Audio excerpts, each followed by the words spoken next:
much welcome to Comfort TV, the channel news. My name is Faith Kevin. We bring you verified and balanced news from Nigeria and around the world. In the headlines, former Minister of Transportation, Mr. Rotimi Amaechi, confirms presidential ambition, rules out vice presidential role. Nigerian Senate to revisit Korea regulatory bill to boost logistics sector. President Tinubu administration to reveal sponsors and financiers of terrorism in Nigeria. Kogi government advises worship center in attack-prone areas to consider relocation.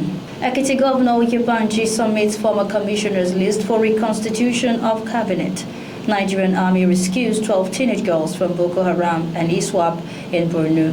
On business news, Nigerian stock market among top 4 best performing exchanges in Africa in 2025. Architecture sector contributes 6.17 trillion naira to Nigeria's GDP. NIA outgoing president says foreign Israeli army targets southern Gaza despite ceasefire. Palestinian arrests continue in West Bank. Bangladesh court sentences British MP Tulip Siddiq and former Prime Minister Sheikh Hasina in corruption case. On sports, serial Dessos return as Panathinaikos lose to AEK Athens. Yakubu Aigbeni criticizes Nigerian coach Eric Chelle over Voodoo comments after World Cup playoff loss. Now the news. Former Minister of Transportation, Mr. Rotimi Amaechi, has clarified that he would not seek to be a running mate to any presidential candidate in the 2027 elections, insisting that his ambition is solely to become president of Nigeria.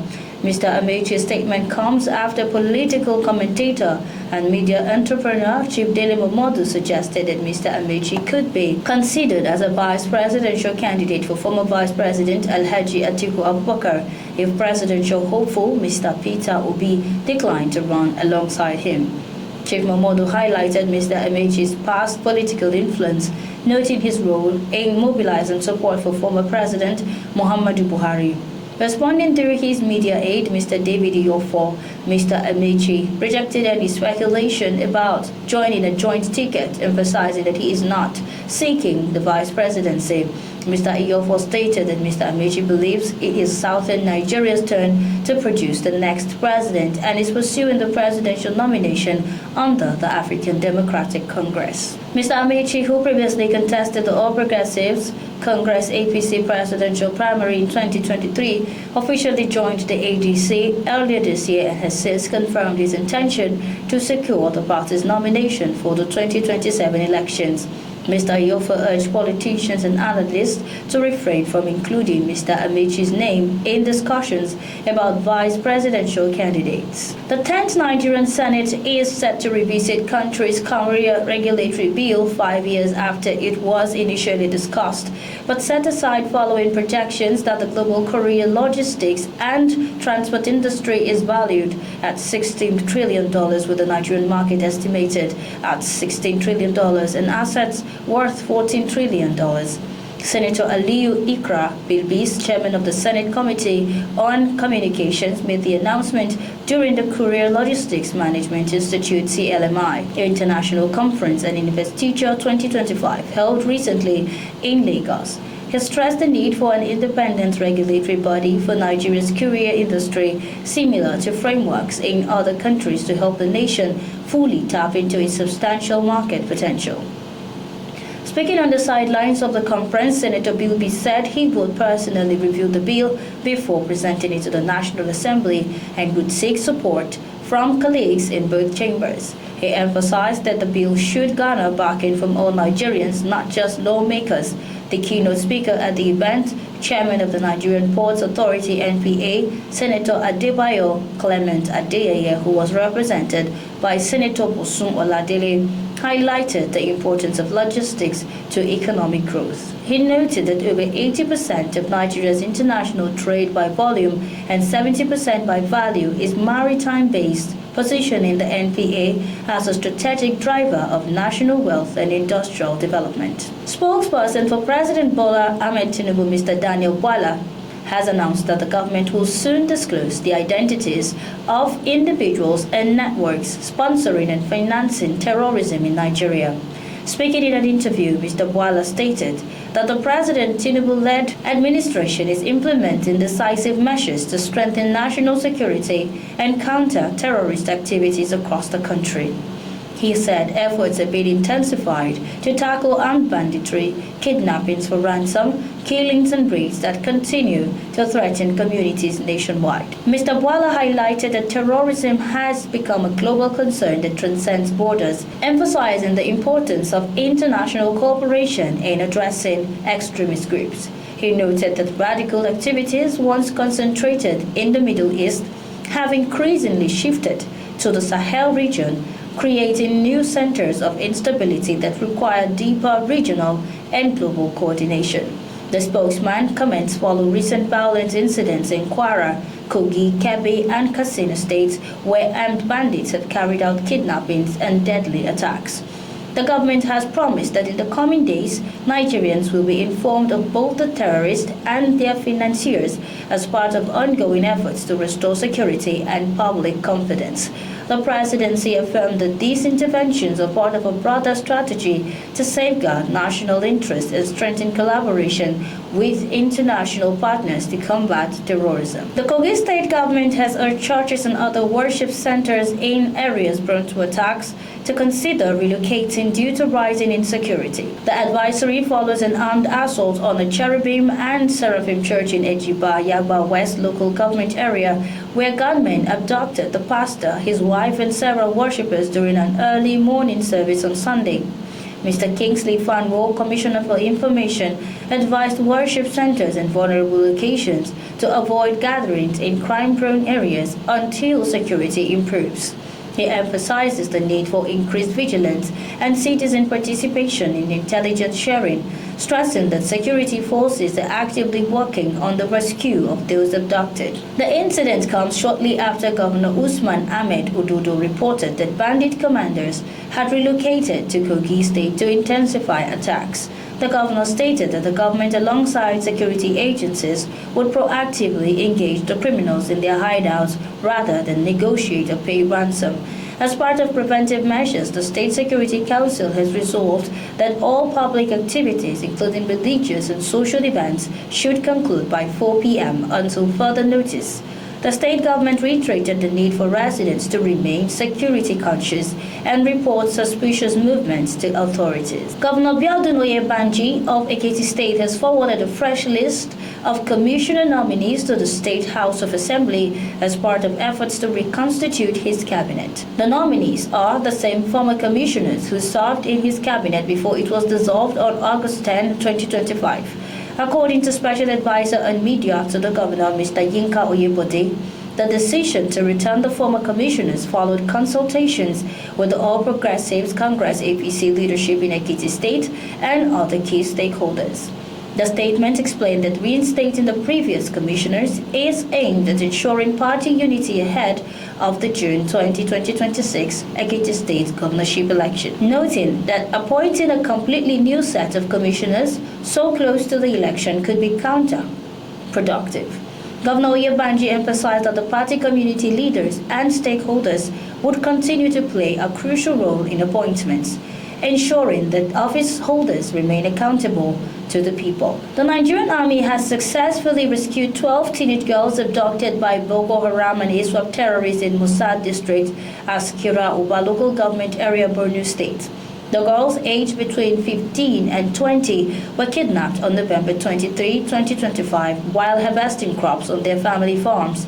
They were freed following a swift intelligence-led operation by troops of Operation Hadinkai in the southern Borno axis.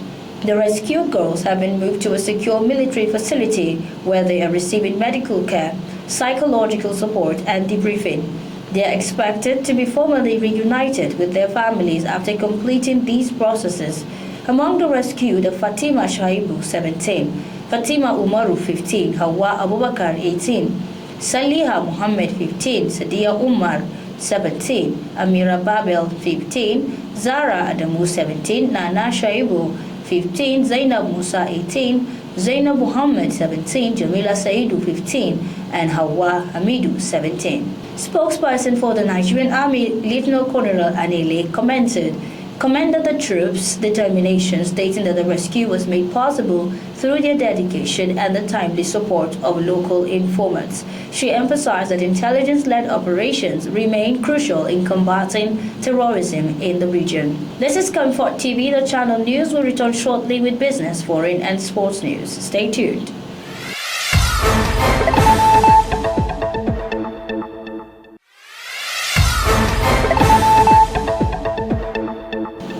Many thanks for staying with us on Comfort TV, the channel news. In the world of business, the Nigerian stock market has emerged as one of the top 4 best performing exchanges in Africa, posting a year-to-date investor return of 39.44%. Analysis of African equities market showed that the Malawi Stock Exchange MSE leads with a YTD growth of 259.98%. Followed by the Ghana Stock Exchange GSCCI at 76.13% and the Lusaka Securities Exchange LUSE at 63%. The strong performance in Malawi is attributed to rise in share prices, robust trading activity, high liquidity, and limited alternative investment channels amid double-digit inflation. Analysts noted that increased institutional investment and resilient bank performance, supported by reforms in monetary policy and financial transparency, also contributed to the momentum. Other notable exchanges with returns over 30% include Egypt stock market, EGX 30 at 34.63%, Tunis Stock Exchange Tune Index at 32.33%, and Johannesburg Stock Exchange JSE All Share Index at 31.94%. Conversely, the Stock Exchange of Mauritius SEM All Share Index recorded a decline of 1.20% in YTD returns. For the Nigerian market, key drivers include foreign investor inflows, banking sector recapitalization, and strong corporate earnings. Transactions on the Nigerian Exchange Limited NGX more than doubled in the first 10 months of 2025, reaching 9.57 trillion naira, a 114.01% increase from 4.47 trillion naira in the same period of 2024. Still on business news, the outgoing president of the Nigerian Institute of Architects NIA, Mrs. Bolaji Adeniyi, has disclosed that the architectural profession contributes approximately 6.17 trillion naira to Nigeria's gross domestic product, GDP, representing about 6% of the nation's economy. She made the statement during the 65th Biennial General Assembly meeting, conference exhibition, and election of new executive for the institute held in Abuja. Architect Adeniyi emphasized that architecture is vital for national development, noting that no developing country can achieve infrastructural progress without relying on its architects. She highlighted Dubai as a prime example of how architectural excellence can drive economic growth and tourism.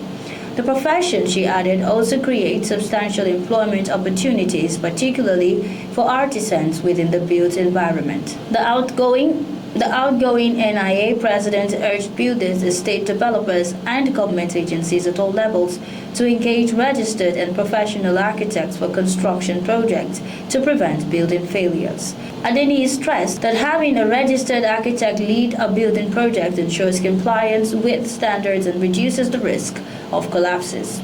The incoming NIA president, architect Sani Salawa, reiterated that the institute has no record of building collapses involving its registered members.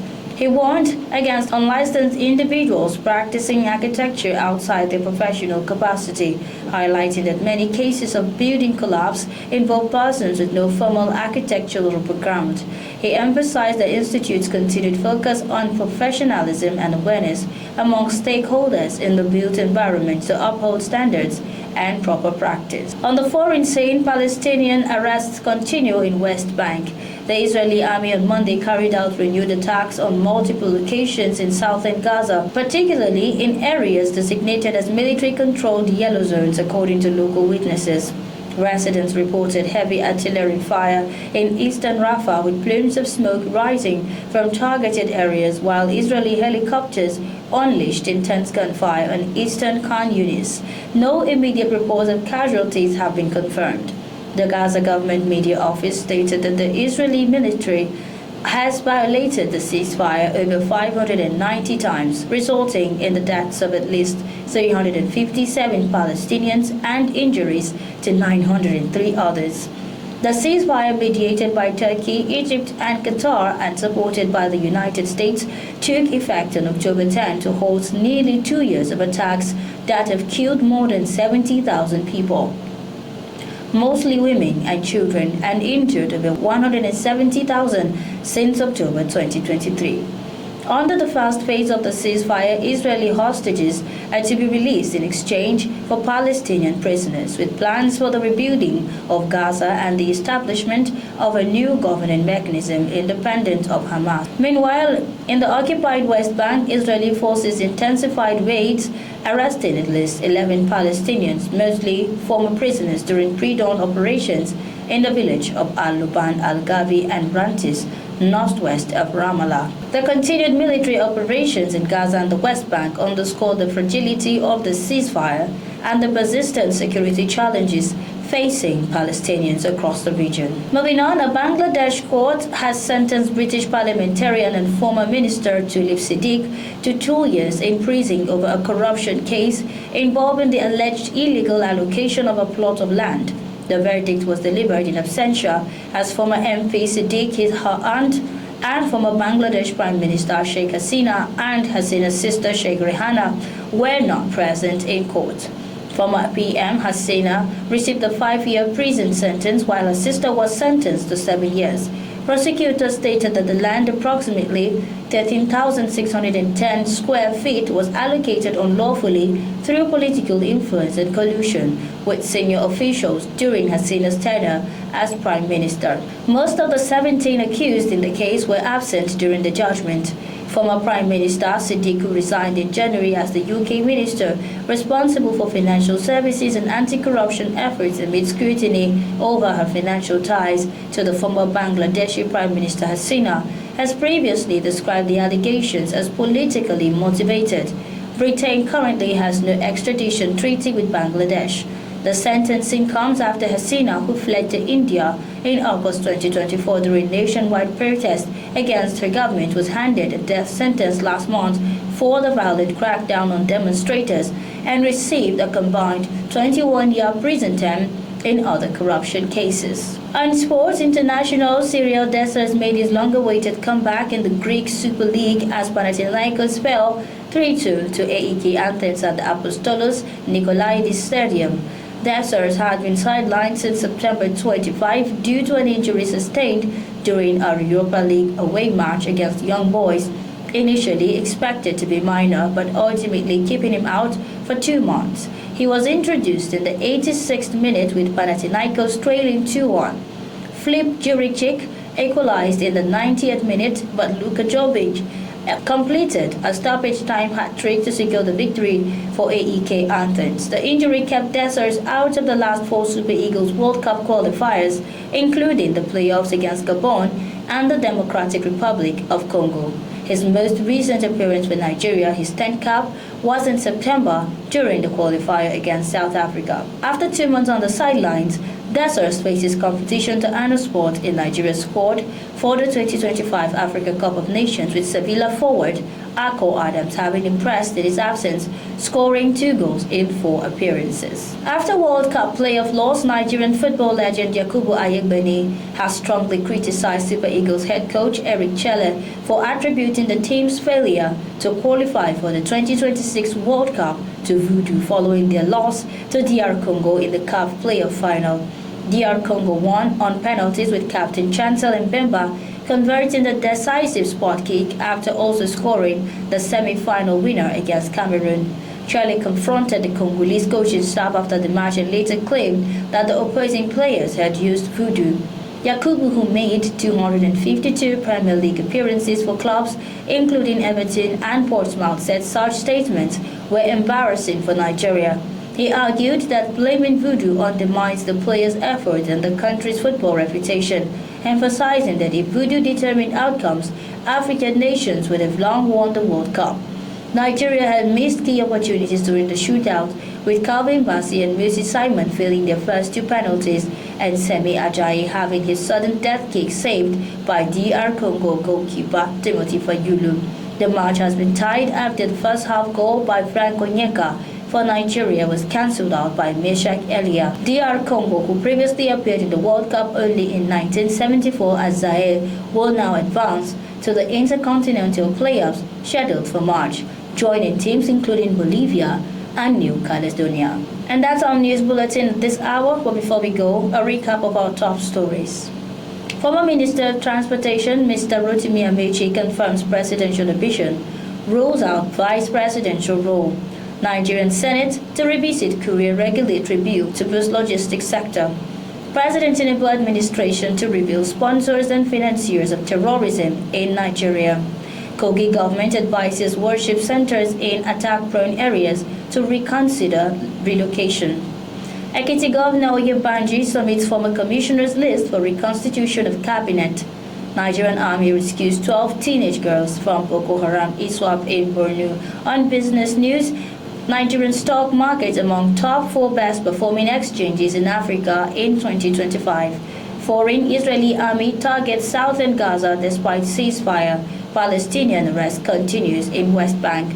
And on sports, Cyril Dessers return as Panathinaikos lose to AEK Athens. Thanks for watching. For breaking news, exclusive interviews and more, follow us online at ComfortTV.channel on all platforms. Remember to like, subscribe to our channel, share the videos, and hit the notification bell so you don't lose out on future news updates.